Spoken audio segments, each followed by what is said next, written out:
Imagine you live your entire life in a completely black void of nothing. So you wake up in the morning and it's just you in the bed, and then you get out of bed and you walk towards your coffee maker. The bed disappears. It's just you and the coffee maker. Then a cup appears. You pour yourself a cup of steaming hot coffee, and then you walk into your office, sit down at your computer. The coffee maker disappears, and it's just you, the computer, and a coffee cup in the desk.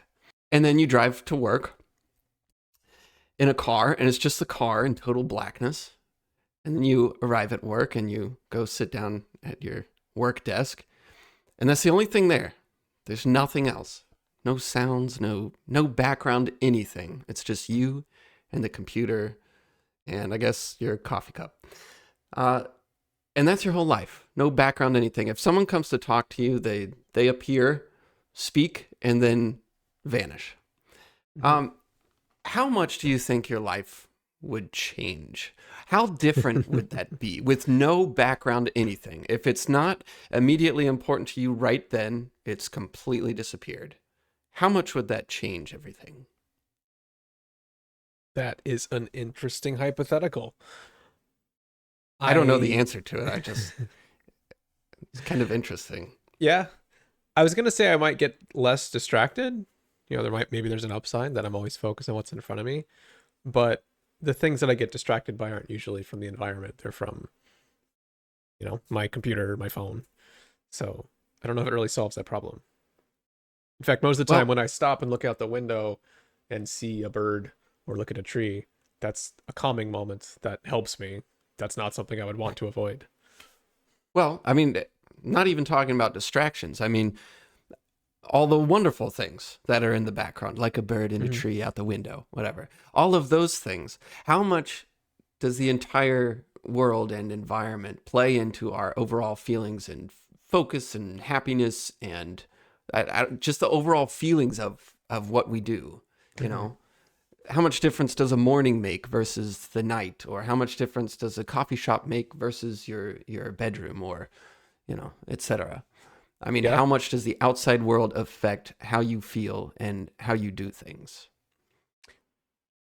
I don't know how seriously you want to take that question because there's a lot of things that come It's to mind. it's more just hypothetical. I think Yeah. that's sort of what we want to talk about. But maybe a good place to start is you told me this story last week of how you went and revisited your old college campus, and it got you thinking about some of this stuff. So why don't you tell that story? Okay. Yeah. All right. That's a good place to start.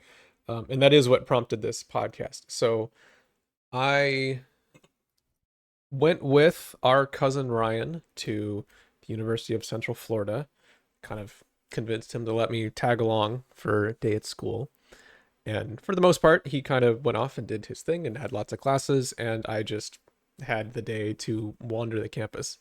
UCF is, at least when I was there, the biggest school in the country. I don't know if it still is, but if it's not, it's like right up there. It's a massive campus.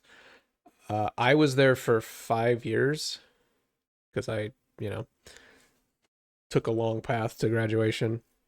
And I basically lived there. I would wake up, drive my car to campus. You'd have to get there really early because parking was an existential nightmare. I'd park and I'd just be there until night and then I would leave. That was pretty much my typical day. So it was like a place that I lived, but I haven't been back in forever. So I went along with Ryan, got to hang out there all day, and it was a really interesting and kind of amazing experience to me. Of course, there's a lot of nostalgia, seeing all the places that you used to be. Although they've changed so much, the places under construction. Just the joke is that UCF is under construction forever, but it's just a lot was different. So there was a nostalgia factor, but just being there all day made me think about how much I loved being there. And when I think back to what I loved about school, there was a few friends that I made, and in a few cases I'm still in contact with, and that was great. That was a great part of my experience. I had a few professors that I liked, but really the thing that I just loved about it, the thing that I missed the most about being in school was being there, like the actual physical campus. And so I sat there, went into the library, which is this massive 5-story experience.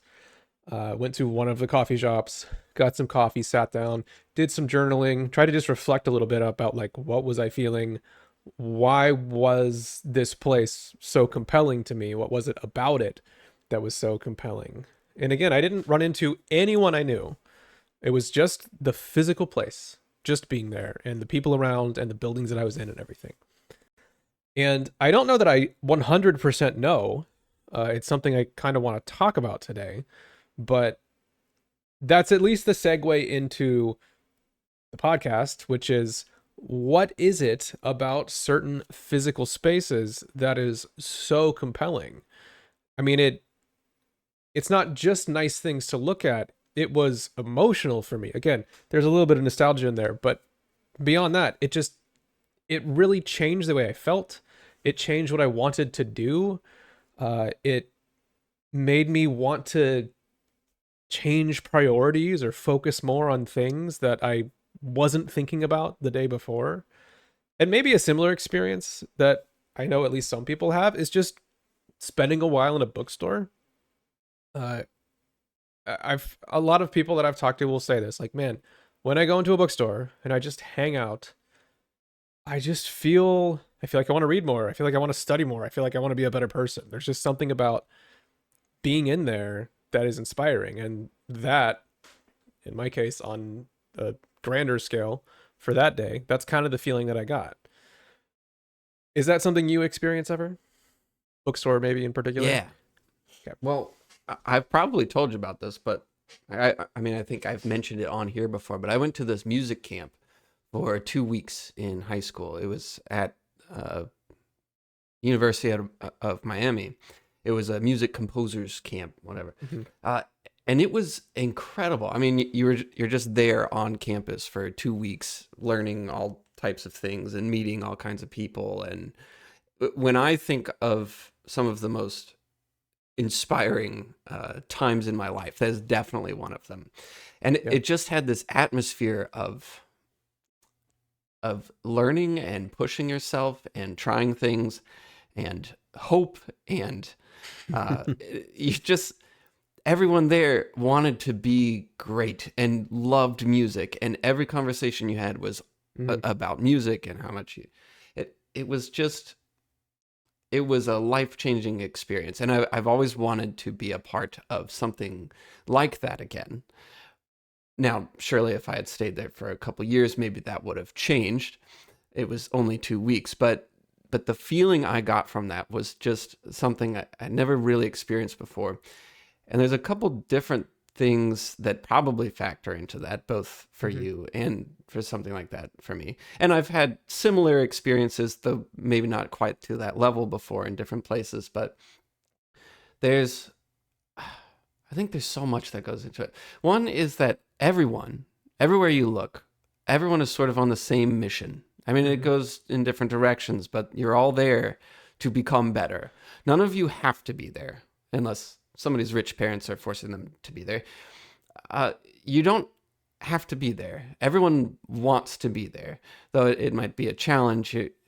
You all stay there because you actually want to be there. And so you relate to everyone almost instantly.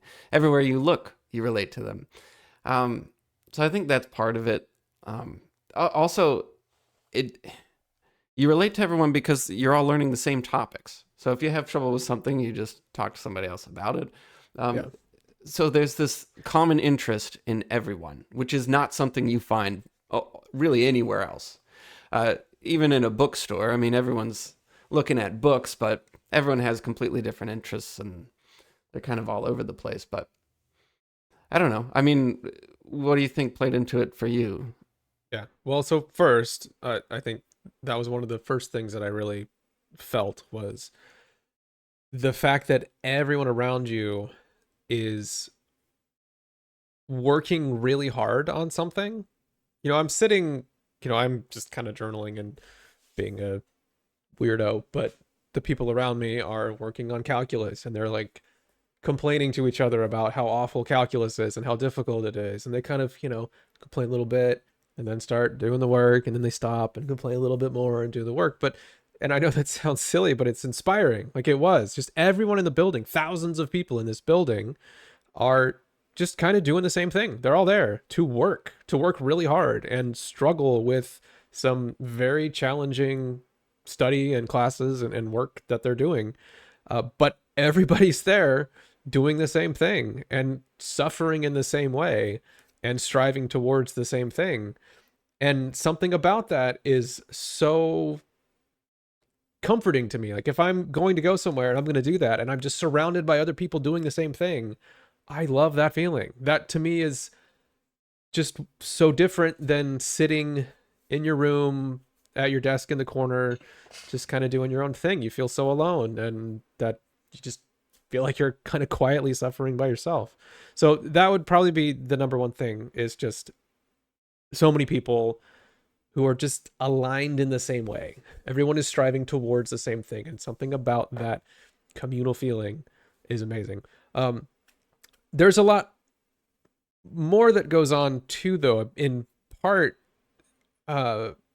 even outside of the people there, the physical space is something I think is just hugely important. Well, another thing about a big campus like that is that I never really thought about this before until we started talking in the coffee episode about how there's these different expectations from different places. If you go to a restaurant, you are welcome there until you finish your food, and then it's sort of, okay, well, we'll get your check, and then you can sit there a little longer, but really they want you to get the hell out of there because it's time to go. And so a lot of places that you go to, you're not really supposed to stay. You're supposed to come, give them money, and then go away. And then you're not really welcome anymore. Something like a campus, especially a college campus, is that it mostly doesn't close. Really, it's kind of, I think it's open all night, or most things are. And you're meant to just be there and hang out and do whatever you want to do. And there's this sense of exploration where you can just explore the library, explore the other buildings, go anywhere you want, sit on the steps, sit near the lake, you do whatever, and there's no cops coming around like, what are you doing here? There's nobody's watching you. You are just there, and you're trusted, and you trust all the other people there, and it's this welcoming open space, and you can just explore and be yourself and relax. And that is so rare in the rest of the world. There's really not much like that. Yeah. That stood out to me too. So fun fact, I think this was my sophomore year when I was there. Somebody got in trouble because they were living in the library, and they lived there, I think, for like 6 months or something before somebody was like, no, this can't just be your house. But they got away with it for like 6 months, which is pretty amazing and speaks to how much it is like that, where you can just exist in this place. I was thought about that too, not even connected to this conversation, but I was thinking about how we have this idea of third place, somewhere you can go and be that isn't home and isn't work. And for me, I do a lot of coffee shops, and I love them, but it's not that experience. You go to a coffee shop, you find your spot, you buy your drink, you sit there for a while, maybe you buy another drink, and then you're kind of done.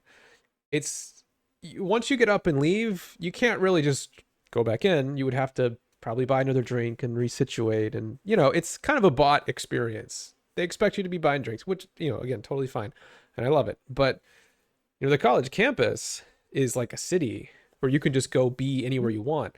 I would say an airport is kind of like that, and it can have that. It depends on the airport. I like the PDX airport quite a bit. Some airports are a little less fun, but it has a little bit of that same feeling where once you're there, nobody's going to hassle you.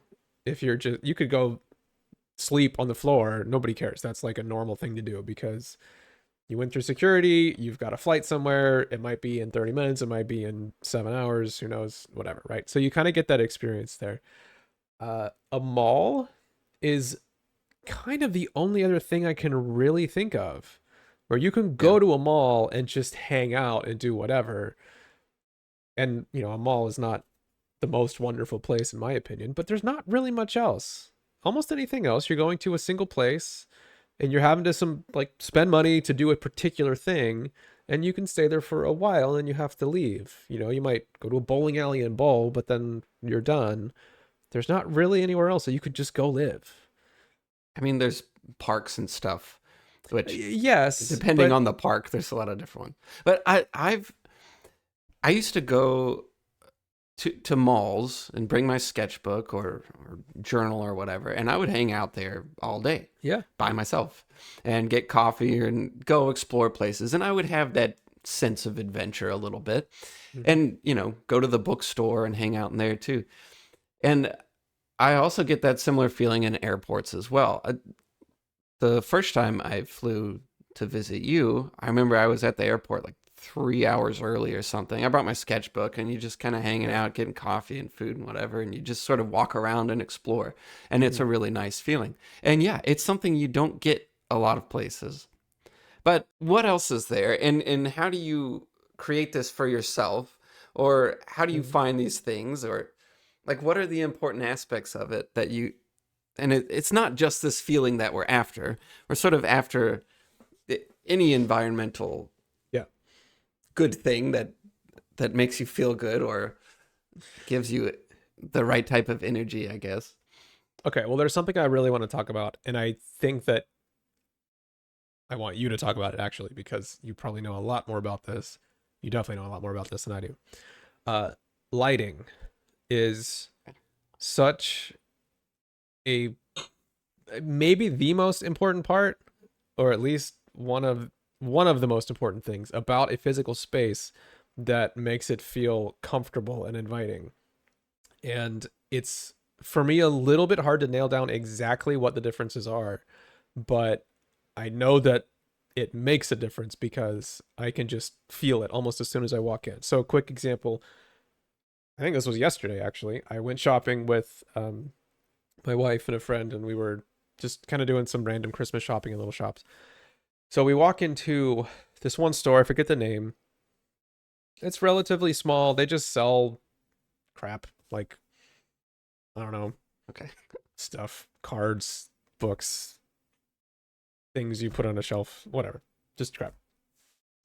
And the store, I mean, it's a nice store, no complaints, but it's night, so there's no natural light coming in. It's just the artificial lights. And it's hard to say exactly why, but it just doesn't feel that great. It I think I have some things in my head that might account for it. It has a bunch of overhead lights that are lighting everything. They're very blue, very cold lights, which it's evening time. So to me, that's a little bit offensive. Uh, I would expect something warmer that corresponds more with mellow evening sunset time, not that bright, energetic daytime. So that was a little incongruous. The lights are pointed kind of down. They have, I don't know how to describe it. It's not a recessed light. It's a light that's fairly exposed. The bulb is sort of part shaded, maybe an inch of actual glowing bulb, and the sort of flat surface of the bulb. It's kind of cone shaped, but you can see like a lot of the light is hitting your eye directly from these lights. So you walk in and there's a little bit of this feeling of like, there's kind of light shining in my eyes. And they're fairly close to the wall. So you get this very bright area at the top of the wall where things are being displayed, and then it's sort of dark at the bottom. And because it's so close, I think, and they're somewhat spaced out, there's these sort of sharp shadows that form. So that's this store, and it's nothing is like, oh, this is awful, but you just walk in, you're like, this isn't that cozy. So we shop there, and then we go to a store called Tender Loving Empire. I don't know how many of these there are. I think it's a chain. Basically, this is a store that you would go to if you like want to spend $20 on a bar soap. And they clearly put a lot of effort into creating an environment that makes you think it's okay to spend $20 on a bar of soap, because you go in there and you're like, man, this is nice. The first thing my wife said was, it smells good in here. You're just, this whole environment is very carefully crafted to do this. But it's a very similar store to where we just were. It's got a bunch of crap on the walls, on shelves and things. But you're like, man, this is nice. Holy crap. And I'm trying to think about it. This is 10 minutes apart. It's still dark outside. There's no natural light. It's also lit by overhead lights. It's kind of the same setup, but it just feels so much better. So the overhead lights, they had somewhat similar overhead lights, but they're all like, there's less bulb exposed, and they're all much more carefully tilted away from you so that you aren't really getting that sharp light in your eyes. They're much farther away from whatever it is they're targeting, and they're better targeted on the thing. So you might have this, shelf full of books and items and whatnot, and the light is pointed at it, but it's farther away, and it's centered to where it gives this nice glow of light across the entire thing. You don't have like the top part of it really bright and the bottom part really dark. And because of the distance, you don't get the harsher shadows. You have a lot more light sources being casted onto the thing, so you're not getting these sharp shadows, and you get this much more diffuse thing where it's not this bright spot in the middle. And then any light that was exposed to you that you could see directly was very diffused and relatively dim. They have this big kind of glowy bulb light, and I think this is intentional. They are exposing light to you directly, but it's very toned down and it's very diffused. So it's this nice, comfortable thing that you're very happy to look at. And then on the back wall, it was this neon sign. It was some awful markety slogan like, "You're our family too. We're blood related by," I don't know. Something super cheesy and like way too intimate.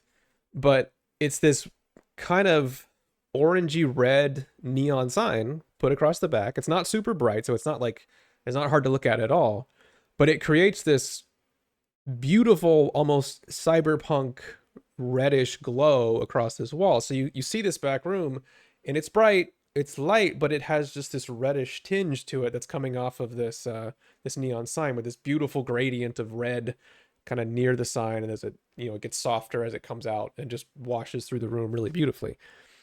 And the whole effect is just amazing. It's a beautiful space. It's a very comfortable space. Again, it's stupid expensive. I found a tube of chapstick for $16 just as another example, but it's beautiful. And so those are my observations about lighting. To me, though, lighting is one of those things that we all have a lot of control over, even in our own homes. So I would love to understand it as best I can, because it appears to make such a difference, even just between these two stores. So what are your thoughts on lighting? You are literally a concept artist. You've said that it's basically your job to design spaces that people will like, at least in concept. So what are your thoughts on that? Well, first, I don't know a whole lot about lights. I don't know all my light bulbs and know a whole lot about lights themselves. I also do not design interior lighting exactly. I give concepts for it, so I can make a scene look really good. And then I let somebody else figure out how to match my art. So it's not like I have some super deep understanding of how to actually light stuff. But the theory of light, give us that, and how it works, I know something. I can't just explain light. But okay, a couple things that I have been thinking about. If you think of something as extremely complicated as light and all the different lighting scenarios in your world and all the different arrangements it could be, all the different stores completely lit differently, and the difference between a coffee shop lighting and a bar and a mall and all that, and a concert venue or whatever. I mean, there's so much. But if you kind of think about it in primitive terms and go way back and think, like, what are the most basic lighting scenarios that primitive humans would encounter? Yeah. And still it's sort of infinite, but you have things like sunrise and midday on a sunny day, and then you have sunset, and you have overcast. You have an open field where there's just sort of direct lighting everywhere. And then you have the interior of a forest, right? Where you have all these cast shadows everywhere, and the light is cut up in all different ways. And then you have sort of the interior firelight in a cave or something, like there's not that many scenarios. Of course, you have different weathers that cause different lightings. But it's much simpler if you think about it in that sense. And when you think about people lighting their homes, most of the time, what they're after is the feel of natural light, right? So you get people that brag about, $1,000 light bulb that has the perfect color temperature as the sun, and they're just so proud of it. But it cannot ever compete with a skylight in terms of naturalism. Like, there is nothing more natural than the sun itself. You just can't do it, even if you get a perfect color temperature match to the sun. And one of the reasons why that is that the difference between the sun shining down outside and a light that is the perfect color temperature match to the sun is that outside there is not one light source. There is not just the sun. As soon as something blocks the sun and casts a shadow, that shadow is not pitch black. In theory, in space, if there were no stars, no planets, no nothing, okay, total blackness. If you were to block the sun, the cast shadow of that would be black. So on Earth, you get a lot of that reflected light, okay, dispersed light from the sun. One, of course, is the sky. That's very cool and bluish. But you also get it from clouds. You also get it from buildings that are nearby, whatever. You get a lot of reflected light going on. So the shadows cast on the Earth are much, much lighter than something like the moon, or somewhere where it doesn't have an atmosphere. So when you try, and that is such a big part of our visual perception, the slight warm tone of the sun, which is actually completely white in midday, it feels warm because the shadows are cool. The warm to cool balance in natural, like outside light, is so ingrained in our perception, we don't even recognize it or understand it half the time or appreciate it. But it's such an important part of how we perceive things. Sorry, you're saying so if a person is standing outside midday, sun is bright, no clouds, you're saying their shadow will be warmer than the area around them that is cooler, that's being directly lit? No, if you're being lit by a slightly warm sunlight, their shadow will be cool and bluish because it's being lit by the blue sky on a normal scenario. They're so naturally inclined, without even knowing it, to always differentiate or to sense a warmness and a coolness in light and shadow. And really really any single lighting scenario, one light is slightly warmer or cooler than the other. So a light side of something will either be warmer or cooler than the dark side of it, or the other side of it that's not being lit by the same light source. So when you have a room that is lit completely by one light that's perfectly tuned to the sun, let's say it's this perfect sun balanced light, exact warm tone as the sun or whatever, it still won't feel like sunlight outside because there is no other fill light. There's no slightly bluish tinted fill light from the rest of the world. There's just one single light source. And so you get this, it might still be very pretty, but it will never quite be the same as sunlight outside because the rest of the light, everything that happens in the shadows of that room, do not match up to outside light. And it is almost an impossible thing to do, to light an interior room that feels like natural outdoor light. Couple things along those lines, just to add some details from my experience with. So I don't know very much about light, but I do know a fair bit about light bulbs because we established this very early on. I'm a big fan of smart IKEA lights. I'm almost nuts about them. And I've had to experiment with lights a fair bit for the YouTube setup when I was recording a lot of YouTube videos. So LED lights that are designed to make white light, we don't as far as I understand it, don't have a white light LED exactly. It's more like RGB, components that compose the white light.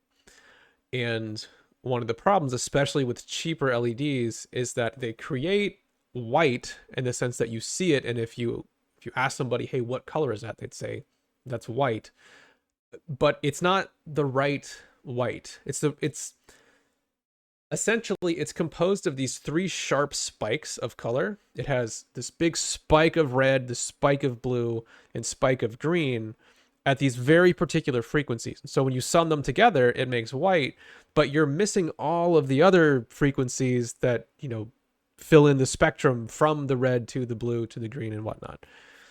And if you have an incandescent bulb, which are in the US, I think they're just straight up illegal because they aren't as power efficient. But an incandescent it uses black body radiation. At least I think that's what it's called, where you heat a filament and it's just heat, like the atoms are bouncing around, and so it sends off photons of an entire spectrum depending on how hot it is. As you heat something, it gets kind of reddish and then whiter and whiter as it starts to excite higher frequency light. But that is composing, that is white light with all of the frequencies in between, all the little ones. So it's a very natural white light, similar to the sun, which is very much at this perfect spectrum of light, as opposed to an LED, which is creating this sort of representation of it. It's similar to a computer screen. If you turn your computer screen to full white, it's just lighting up 3 pixels that are showing these very specific 3 frequencies of light. You aren't getting all the frequencies in between. So even though the light itself looks okay, you kind of lose a lot of color in what it reflects off of. If something isn't really lining up with those 3 bands of frequency, if something is pinkish, let's say, it's pink because it reflects a certain wavelength of light.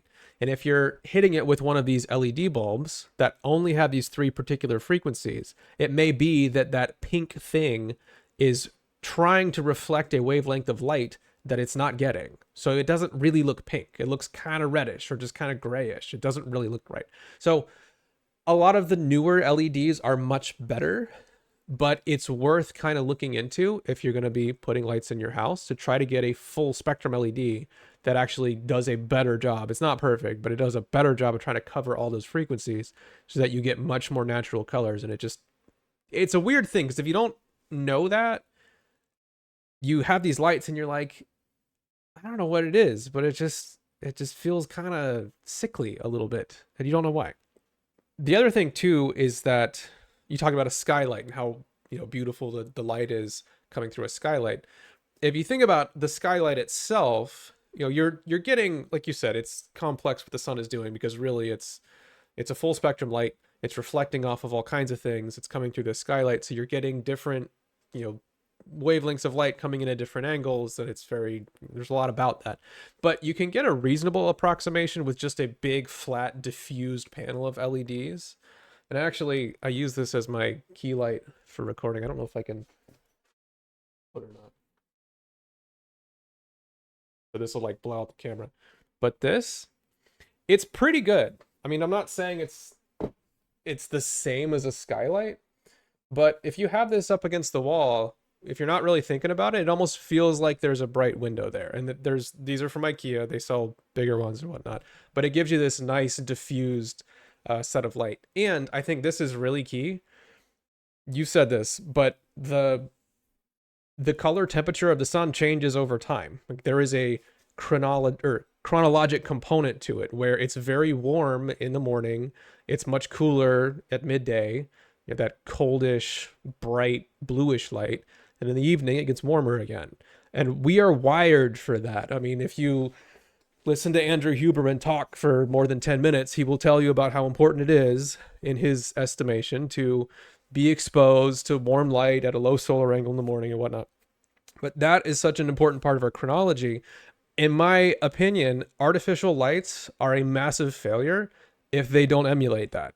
So I'm nuts about smart lights for that reason, in that you can program in the chronologic component and have them be warm when they're supposed to be warm, and you can control the brightness, have them be bluish when they're supposed to be, and then go back to warm in the evening. And I think that's fundamental to good lighting. So Just the amount of artificial lighting that you run into every day is crazy. I mean, you don't really think about it, but like on my way home, it's dark outside, like it's black, and then you have all these street lights and traffic lights and car lights, and they're all different temperatures all over the place. None of them look good or inviting. There's just this weird alien lights everywhere. Yeah. And I don't know what it's doing to my brain, but it doesn't feel good. Yeah. And then I walk through my house and each room is lit a little bit differently and everything's strange. And it's got to be affecting me somehow. I mean, I can tell when it feels good, but I don't really think much about it when it feels weird.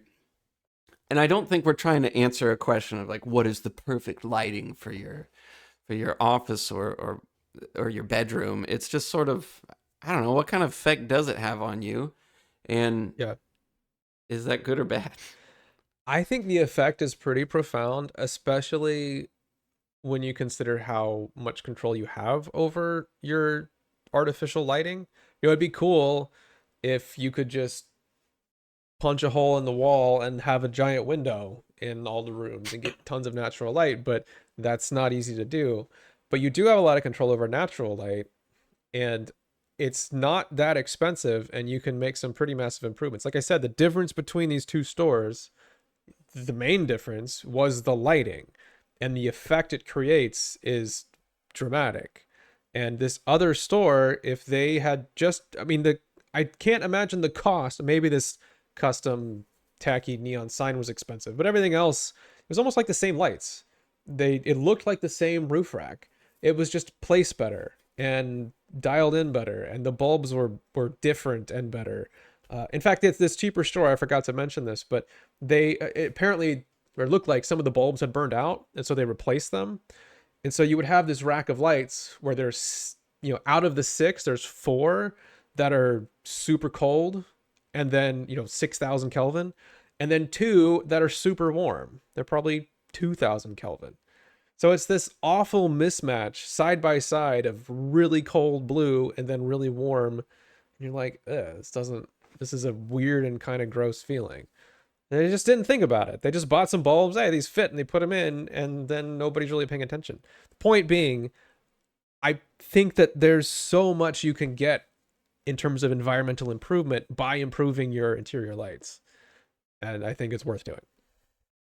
You can make a space feel good versus awkward and strange.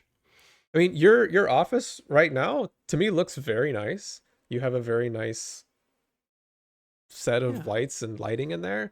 But I know that you worked at that. And we did that for the podcast. In order to create, this image of a nice environment, just do that everywhere. Yeah, I worked really hard coming up with this lighting arrangement in my room. Me and Dad worked to like put in different lighting tracks and everything. But my house is from the 70s, and we had these aluminum connector things. We had to replace those with something else and whatever. The wiring's really old and not up to date. And so occasionally my lights will just start flashing. And the middle light, the big light, is, you can change the color temperature and change all these different settings. Well, when the lights start flashing, it changes temperatures and brightness, and it's like a nightclub in here, and it makes me almost have a seizure every time. So I think that it looks interrupted our last podcast. It's freaky. So, all right, that's enough about lights. What else, at least in brief, do you think accounts for what makes a physical space feel good? We talked about the people you're around, that environment in terms of what people are thinking and working on. We talked probably too much about lighting and hopefully how to improve that. What else do you think goes into a physical space? Cleanliness, I think, is something that people overlook. I didn't think about this much until I got fish. I used to have a little aquarium and put a lot of fish in there. And if their tank would get messy, they would get stressed. And you watch them and you think, oh God, it doesn't just happen to people. It happens to other animals. Why is that? Why Why do we get stressed when things are messy? And I think one of the main reasons why that is because our brains are constantly having to identify things and register them as threats, non-threats, rewards. Is this food? Is this not food? What is this? It's constantly doing that in the back of your mind. Every time you walk in a room, you have to read the whole space. When you're driving, you're not even thinking about it, but this car's not a threat. This car's going away from me. Oh, this car's turning a little bit this way. Its trajectory might hit me. And then you start paying attention to it, but you're constantly analyzing the scene in front of you. And if you walk into a messy house, like my own right now, if it's not in a proper place, if it's out of place, your brain tags it. Says, what is this? Is it a threat? Is it a reward? Is it something good? Is it something bad? What is it? Is it an animal? No, it's just a hoodie, but you had to think about it. And if the house or the room is completely clean and completely in order, you can look at that and instantly know everything's in its place, nothing's a threat, it's all safe here, and you can read and understand the space that you're in, which is also what you need to do. Just like the floor plane, the wall planes, the ceiling, everything, the whole read of the space is something your brain has to do every time it enters into a new surrounding.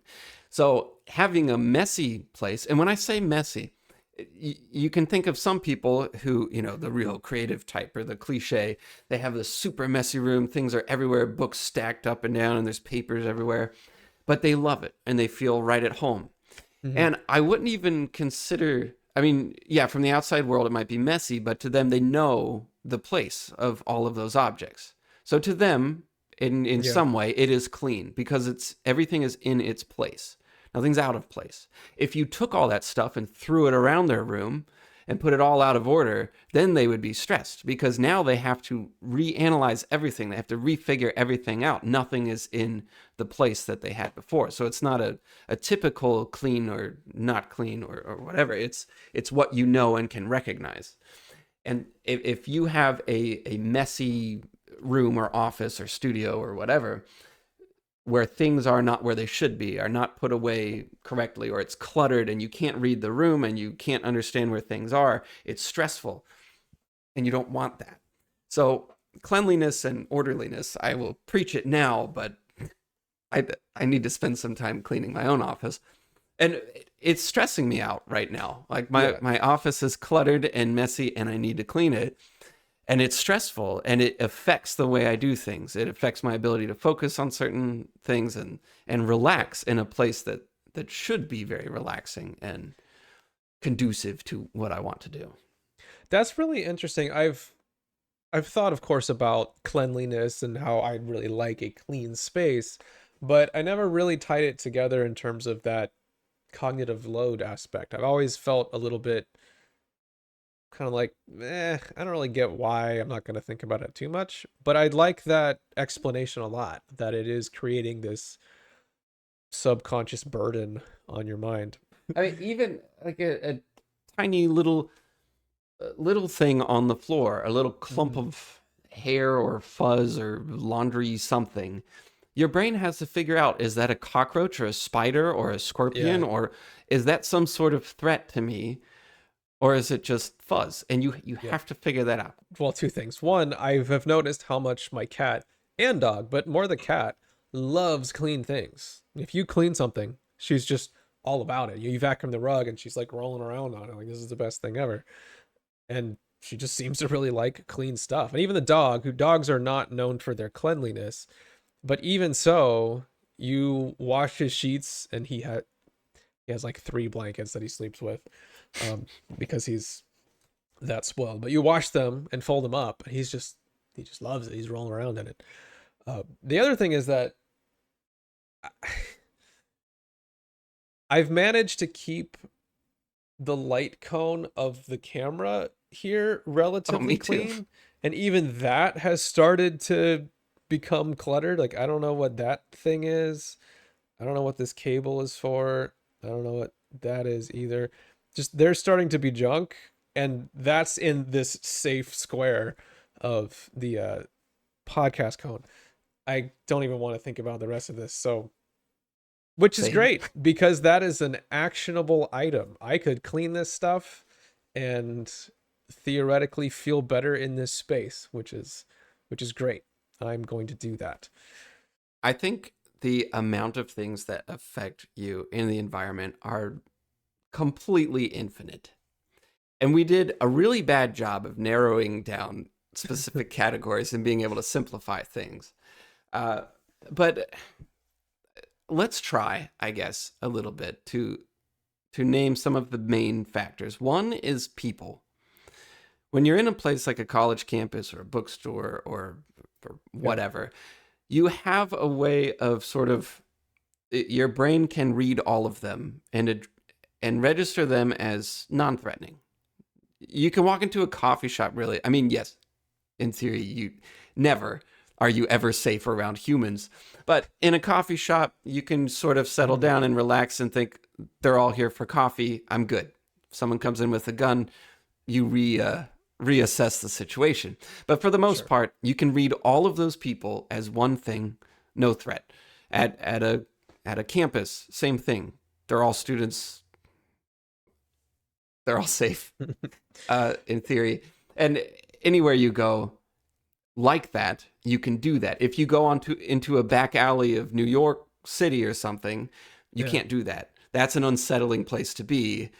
There are all kinds of crazy people out there. So going to safe places or whatever, the people make a big difference on how you feel. In fact, that's what anxiety is most of the time. So you can't let that go. You constantly reassess people.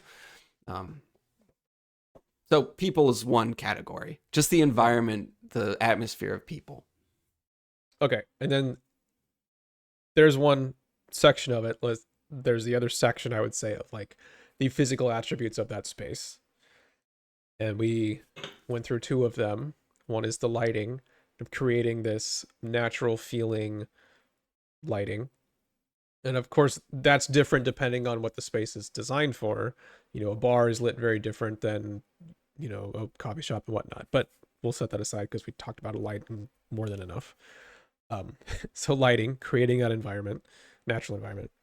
The cleanliness, that feeling of, or removing the cognitive load of your brain kind of processing things being out of place. And there's just something that is not aesthetic about it. Things aren't where they should be. They're overlapping and obscured and cluttered, and it just doesn't feel good to you in the same way that something beautiful and well-formed does feel good to you. A couple other things I can think of off the top of my head that fit that category of the attributes of the physical space. One would be life, in terms of plant life in particular, but even pets and other living things. I think we have a pretty strong reaction to nature and health and living things, and there's a reason why a lot of places you go, coffee shops or what have you, have tons of plants. And it's because it creates that feeling of, oh, this place is alive. The plants are not dead. They're not poisoned. And so there is some psychological component to that. And that's very well studied and well proven. So it's hardly speculation. Plants, I have it on my to-do list of getting more. I have discovered that the this kind of plant, the stuck in my headphones. This one, the one that's like everywhere. I think it's called golden pothos or something. I think it's invasive.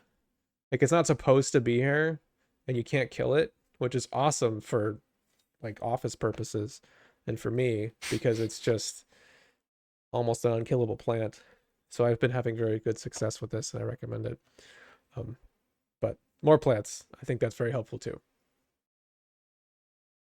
Smells. I don't actually think about this one much, but I think it plays a big part in our environment. Every place has a different smell. I bet you the smell of the coffee shop when you walk in there every morning. Yeah. Although, are you back on coffee yet? I'm still kind of doing taking some days of no caffeine, a little bit back and forth. I'm in a coffee shop every day. Like if I'm not drinking coffee, I'm drinking decaf. All right, we're not talking about coffee again. When you walk in the coffee shop, The smell of the coffee, I bet, kicks you right into this is morning routine time. Yeah. And for me, when I wake up and I smell the coffee, it's time to wake up. Hmm. Um, when I get to work, there's a specific smell of the office. I don't really know how to describe it, but I don't know, it just makes you feel, oh, I'm back at work. I don't know how much it actually affects me, Yeah. but it's definitely there. Walking outside, oh, God, I mean, the air quality changes the way you feel. The difference Hmm. between winter and summer and the humidity and all of that stuff plays a big part. I mean, I notice a big, like, emotional difference between disgustingly hot and sweaty, humid Florida and then wintertime where it just like I feel happy again. Uh, Quick pro tip on the smells. I live in a house it's in a very damp environment. It's an old house. We have multiple pets. So it's a bit of a challenge to make the house smell good. And I came back from a trip and walked in the house and was like, oh no, it smells bad. Then I had this realization of, oh no, it's always smelled bad. And I only noticed because I've been gone. So I got like probably 15 at least different little tray things and filled them with baking soda and hid them throughout the house. There's multiple ones in each room. And that really seemed to help quite a bit. I mean, I did some cleaning and made sure to wash some stuff and whatever, but yeah, I'd done that before. It didn't help all that much, but all the hidden baking soda, it really did seem to make a difference. It smelled a lot better. And then you can kind of, try to remove the funky smells. And if you want to add good smells, make sure you're not just doing that on top of crappy smells, I think. Like fresh coffee is awesome and, fragrant things, cool, but get rid of the weirdness first. okay, so what are our action items? What do you do? I'm sure there's more things, but we're running out of Yeah. time. Okay.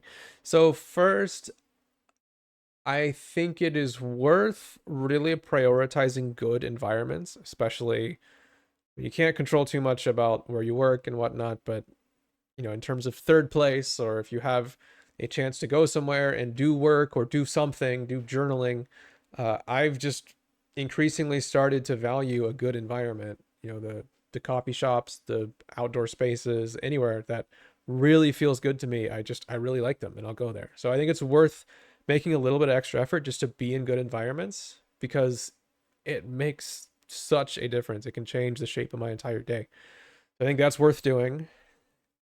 For most of us, maybe not quite all of us, but for most of us, it's winter time now, which means a lot less time outside and probably just less time going places in general. So you're in your own house quite a bit. And after this podcast, I am going to make a priority of this, but I want to see what I can do to improve my own physical space. The cleanliness, we already said, it's not great, so that needs to be dealt with. I would like to get some more plant life in here. I might even take another pass at the lighting, try and get that a little bit brighter and better. But I think it's worth investing time into your own physical space. To me, we've laid this out before without launching into this whole thing.